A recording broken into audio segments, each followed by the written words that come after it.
Selamat pagi bagi kita semua. Bapak Ibu Saudara-saudari yang dikasihi Tuhan Yesus Kristus. Sebelum kita mendengarkan renungan pagi, terlebih dahulu kita berdoa. Ya Bapa yang bertahta di dalam kerajaan sorga, kami memuji memuliakan nama-Mu untuk berkat yang telah kami terima di pagi hari ini, sukacita dan kesegaran yang baru. Tuhan, kami rindu disapa oleh firman-Mu, sehingga kami di dalam melaksanakan aktivitas senantiasa berlandaskan firman-Mu. Berfirmanlah ya Tuhan, kami anak-anak-Mu mendengar. Dalam Yesus Kristus kami berdoa. Amin. Saudara-saudari dalam Yesus Kristus, nats renungan pagi diambil dari Yeremia 30 ayat 17. Sebab aku akan mendatangkan kesembuhan bagimu. Aku akan mengobati luka-lukamu. Demikianlah firman Tuhan. Sebab mereka telah menyebutkan engkau orang buangan, yakni sisa yang tiada seorang pun menanyakannya. Allah menyembuhkan. Saudara-saudari dalam Yesus Kristus, siapa di antara kita yang tidak pernah sakit? Pasti tidak ada yang menyatakan bahwa dia atau seseorang itu tidak pernah sakit. Di suatu waktu atau di sebuah peristiwa akan menerima kenyataan tersebut. Sakit dan penyakit pasti mengena dalam kehidupan. Sehingga ketika berada dalam situasi tersebut, ada kerinduan yang sangat mendalam bila ada obat mujarab yang dapat jadi penawar pada penyakit. Bila ada dokter, paramedis atau tabib yang berhikmat dapat melakukan pengobatan atau treatment dengan baik. Bila ada pendampingan dari keluarga yang dapat mengerti dan memberikan keringanan beban. Serta bila dikunjungi oleh kekasih atau saudara yang memberikan perhatian. Terlebih terutama dari pelayan atau petugas gereja yang mendoakan secara khusus. Kesimpulannya, kita merindukan kesembuhan. Kita berupaya untuk mencari kesembuhan dan kita berharap bahwa ada jalan, ada usaha untuk mendapatkan kesembuhan. Saudara-saudari, mengapa tentang penyembuhan itu dan dari siapakah penyembuhan itu? Nats yang kita dengar merupakan janji pemulihan Israel bagi umatnya. Umat Israel telah menjadi pesakitan di dalam pembuangan di Babel.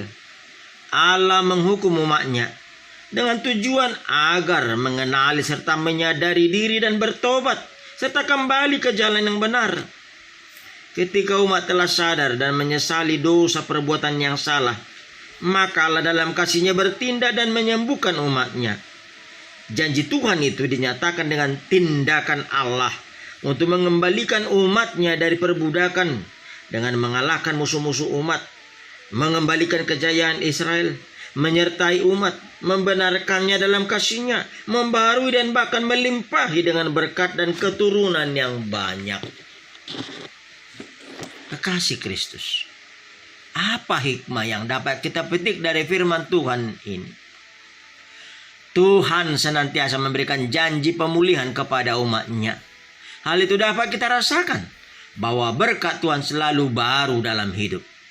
Ketika kita menghadapi masalah-masalah dalam hidup, sakit, penyakit, duka, penderitaan, masalah yang silih berganti yang kita hadapi dalam hidup, apakah kita merasakan penyertaan Tuhan? Apakah kita dapat menyaksikan sebagaimana dikatakan Ebenezer, hingga kini dan di sini Tuhan menyertai. Persoalan, masalah, penyakit, penderitaan adalah merupakan bagian yang membuat orang percaya semakin kuat dan tangguh dalam Tuhan. Segala perkara dapat kutanggung dalam Dia yang menguatkan aku. Demikian Rasul Paulus mengatakan. Motto jangan doakan tidak ada badai. Doakan kapalmu selamat.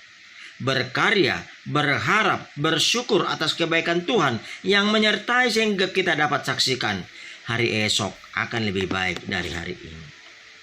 Kekasih Kristus, setiap umat percaya akan dimampukan untuk bersaksi dan mampu mengatakan dan menyatakan bahwa Tuhan adalah teman.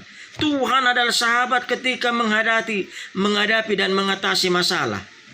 Isedo ale-ale tanah solumu bayi, ale-ale na sumurung, ima Tuhan Yesus. Demikian cuplikan daripada nyanyian di buku endek kita.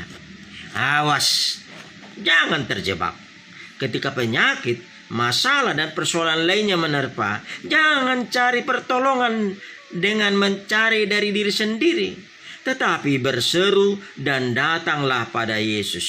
Dia hanya sejauh doa. Janganlah menjadi Tuhan bagi diri sendiri, tetapi carilah Tuhan selama dia masih berkenan ditemui dan memberi pertolongan. Mintalah, carilah, ketuklah akan dibukakan. Demikian kita membaca dalam Matius 7 ayat 7. Karena itu hadirkanlah Tuhan untuk mengantar dalam setiap derap langkah hidupmu. Kehadiran Tuhan serta penyertaannya akan menjadi kekuatan, penghiburan, pertolongan, dan kesembuhan bagimu. Mintalah kesembuhan hanya pada Yesus. Dialah sang penyembuh dan tabib yang agung.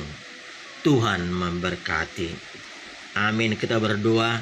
Kami bersyukur Tuhan untuk firman yang telah kami dengarkan di pagi hari ini, yang memberikan peneguhan dan kekuatan bagi kami bahwa kepulihan dan pemulihan hanya datang daripada Tuhan. Datangkanlah Tuhan dan berikanlah kesembuhan bagi kami ketika kami diperhadapkan dengan berbagai ragam masalah dan persoalan terlebih penyakit. Tuhanlah yang menguasai hidup kami dan memberikan kekuatan, pertolongan, dan kesembuhan. Balutlah luka-luka dan kepedihan ketika kami mengalaminya, sehingga kami merasakan bahwa beserta dengan Tuhan kami dapat keluar dan mengatasi persoalan-persoalan kami. Angkat dan teguhkanlah kami senantiasa sehingga hidup di dalam pengharapan dan di dalam pertolongan Tuhan. Untuk itu hadirlah Tuhan satu hari ini juga di dalam segala aktivitas kami. Berkati kami dan mampukan kami menjadi penyembuh yang terluka. Ke dalam tangan-Mu kami serahkan seluruh jiwa raga kami. Terpujilah nama-Mu. Dalam Yesus Kristus kami berdoa. Anugerah Tuhan Yesus Kristus, kasih setia Allah Bapa dan persekutuan Roh Kudus menyertai-Mu. Amin. Kekasih Kristus, berkarya, bekerja, dan berharap serta bersyukurlah dalam Tuhan. Tuhan memberkati. Shalom.